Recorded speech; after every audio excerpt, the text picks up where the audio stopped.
حضور صلی اللہ علیہ وآلہ وسلم 3 سال خفیہ تبلیغ فرماتے رہے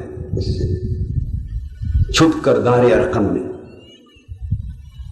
صحابہ کرام کافروں کو چنتے ڈھونڈتے، ان سے ملتے، نشست کرتے، حضور کی باتیں سناتے، پیاری پیاری، ان کے دل لبھاتے، اور جس کے دل میں تھوڑا شوق پیدا ہوتا اس کو تیار کر کے آقا علیہ السلام کے پاس چھپ کے لے آتے، اور وہ پھر حضور کا مکھڑا دیکھتا اور وہیں دل دے بیٹھتا. تو 3 سال تک اسلام کا سلسلہ اس طرح چلتا رہا، اس طرح چلتا رہا. 4تھا سال شروع ہوا، اللہ پاک نے فرمایا محبوب صلی اللہ علیہ وسلم اب کھلے بندوں اسلام کی تبلیغ فرما. تو سب سے پہلا جلسہ آقا علیہ السلام نے منعقد کیا کوہ صفا پر. صحیح بخاری میں آتا ہے حدیث پاک. صفا جو پہاڑی، صفا مروہ جس پر آپ سعی کرتے حج اور عمرے کے دوران، اس صفا مروہ والے مقام پر کوہ صفا پر حضور تشریف لے گئے صلی اللہ علیہ وسلم. مکہ شہر کے قریشیوں کو، کافروں کو، مشرکوں کو، لوگوں کو جمع کر لیا، اور جمع کر کے ان سے فرمایا لوگوں یہ جن بتوں کی اور جھوٹے خداؤں کی تم پوجا کرتے ہو یہ شرک ہے، چھوڑ دو. عبادت کے لائق صرف ایک اللہ ہے، وحدہ لا شریک، اس ایک رب کی عبادت کرو. دعوت توحید دی. بولیے کیا؟ دعوت توحید دی. حضور صلی اللہ علیہ وآلہ وسلم جب یہ فرما چکے تو کافر اور مشرک اور قریشی بولے اے محمد صلی اللہ علیہ وسلم، جس ایک اللہ کی آپ دعوت دے رہے ہیں اور ہم سے سینکڑوں خدا چھڑا رہے ہیں، ایک خدا منوانے کے لیے سینکڑوں خدا چھڑا رہے ہیں، اس ایک خدا کی کوئی دلیل بھی ہے کہ وہ ہے بھی یا نہیں؟ اس کی کوئی گواہی بھی تو دے، اس کی کوئی شہادت دے، اس کے ہونے کا کوئی ثبوت دے، ہم اسے کیسے مانیں؟ انہوں نے پوچھا کیا ہم اس کو دیکھ سکتے ہیں کہ دیکھ کر مانیں؟ فرمایا نہیں، تم اس اللہ کو دیکھ بھی نہیں سکتے. کیا ہم اس کی بات سن سکتے ہیں؟ فرمایا نہیں، تم سن بھی نہیں سکتے. کیا ہم اس سے مل سکتے ہیں؟ تم مل بھی نہیں سکتے. کیا ہم اس کو سمجھ سکتے ہیں کہ وہ ہماری عقل میں آ جائے؟ فرمایا نہیں، تمہاری سمجھ میں بھی نہیں آ سکتا. کہنے لگے ہم اس کو دیکھ بھی نہیں سکتے، سن بھی نہیں سکتے، مل بھی نہیں سکتے، سمجھ بھی نہیں سکتے، تو ہم مانے کیسے؟ مانے کیسے؟ اس ایک کو بن دیکھے، بن سمجھے، بن ملے کیسے مان لے؟ کوئی دلیل دے، کوئی ثبوت دے، کوئی شہادت دے. حضور علیہ السلام نے اوپر دیکھا اللہ پاک کی طرف، عرض کیا مولا یہ تیرے ہونے کا ثبوت مانگتے ہیں، تیرے ہونے کی دلیل مانگتے ہیں، تیرے ہونے کی دلیل مانگتے کہ تو ہے، دلیل کیا دوں؟ اللہ پاک نے فرمایا میرے محبوب صلی اللہ علیہ وآلہ وسلم اس وقت نہ چاند ٹکڑے کرنے کی دلیل دے، نہ ڈوبے سورج کو پلٹانے کی دلیل دے، نہ درختوں سے کلمہ پڑھانے کی دلیل دے، نہ پتھروں سے صدائے حق بلند ہونے کی دلیل دے. ساری دلیلیں چھوڑ دے، یہ میرے ہونے کی دلیل مانگتے ہیں میرے پیارے، ان سے فرما دے اور کوئی دلیل نہیں دیتا، خدا کے ہونے پر میرا ہونا دلیل ہے. جنہوں نے خدا کو نہیں دیکھا وہ مصطفیٰ کو دیکھ لو، جو خدا کو نہیں سمجھے وہ مصطفیٰ کو سمجھ لو، جو خدا سے نہیں ملے وہ مجھ سے مصطفیٰ سے مل لو، مجھے دیکھ لو، اگر میں مانا جاتا ہوں تو مجھے تک کر میرا خدا مان لو.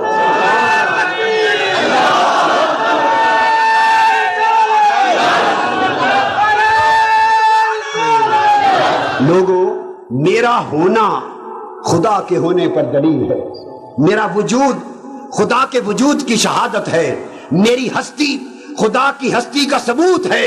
آؤ جس نے خدا کو ماننا ہے وہ مصطفیٰ کو مان لے. اور قرآن بولا فقد لبثت فیکم عمرا من قبلہ افلا تعقلون. میرے محبوب ان سے کہہ دو لوگوں میں 40 برس تمہارے اندر گزار چکا، میں نے ایک بھرپور حصہ پوری زندگی کا عمر کا تمہارے اندر گزارا ہے.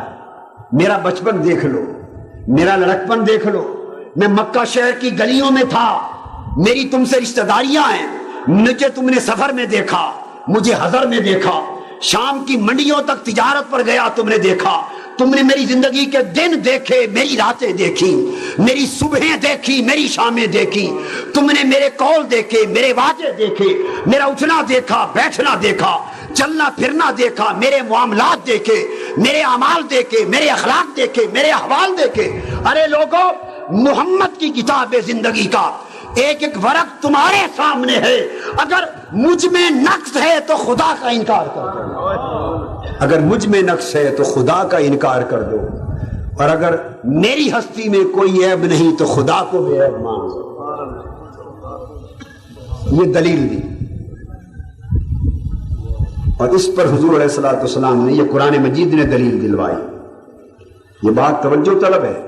اللہ پاک منوانا خود کو چاہتا ہے، اور پیش کس کو کر رہا ہے؟ مصطفیٰ کو، کہ مجھے ماننے کے لیے مصطفیٰ کو دیکھ لو، اگر مصطفیٰ کو مان لیتے ہو تو پھر اس کے ذریعے سے مجھے مان لو۔ پھر حضور علیہ السلام نے فرمایا، یہ بھی بخاری شریف میں کہا، لوگوں اگر میں تم سے کہوں اس پہاڑ کے پیچھے سے ایک قافلہ آ رہا ہے، ایک لشکر فوج کا تم پہ حملہ کر دے گا، مشہور حدیث ہے، عام کتابوں میں بھی درج ہے، بچپن میں بھی آپ پڑھتے سنتے ہوں، تو کیا تم مان لو گے میری بات؟ تو کیا جواب دیا تھا کافروں نے؟ بولیے، مان لیں گے، کہا تھا مان لیں گے۔ حضور علیہ السلام نے فرمایا، کیسے مانو گے؟ تم نے تو وہ لشکر بھی نہیں دیکھا ہوگا۔ تو میں نے بتایا کہ پہاڑ کے پیچھے ایک لشکر ہے، حملہ کر دے گا، تم نے تو نہیں دیکھا، تو دیکھے بغیر اس لشکر کو کیسے مان لو گے کہ وہ ہے؟ وہ کہنے لگے، اس لیے مان لیں گے کہ مصطفیٰ آپ سچے ہیں، آپ سچے ہیں، چونکہ آپ سچ بولتے ہیں تو آپ کی وجہ سے اس لشکر کو مان لیں گے۔ تو آقا نے فرمایا، اگر میرے بتانے پر بن دیکھے لشکر کو مان رہے ہو تو میرے بتانے پر بن دیکھے خدا کو مان لو۔ اب یہاں ایک سوال ہے آپ کو سمجھانے کے لیے، جب آقا علیہ السلام نے فرمایا کہ لشکر کو مان لو گے میرے بتانے پر، انہوں نے کہا مان لیں گے، تو سوال یہ ہے کہ پہلے انہوں نے لشکر کو مانا یا حضور کو مانا؟ صلی اللہ علیہ وسلم کس کو مانا؟ حضور کو انہوں نے کہا نا کہ اس لیے مان لیں گے کیونکہ آپ کو سچا مانتے، تو پہلے کس کو سچا مانا؟ حضور علیہ السلام کو پہلے سچا مانا، تب آپ کی بات پر اعتماد کیا، اور پھر لشکر کو مانا۔ اسی طرح لوگ جن کے نصیب میں ایمان تھا وہ حضور کو مان کر خدا کو مان گئے، تو ترتیب کیا ہوئی؟ پہلے بتائیے، حضور کو مانا یا خدا کو مانا؟ پہلے کس کو مانا؟ سیدھا خدا کو مانا یا مصطفیٰ کے واسطے سے خدا کو مانا؟ گویا قرآن یہ بتا رہا ہے کہ ایمان کی پہلی دعوت اللہ کو ماننے کی بھی براہ راست خدا کو ماننا نہیں، مصطفیٰ کے واسطے سے ماننا ہے۔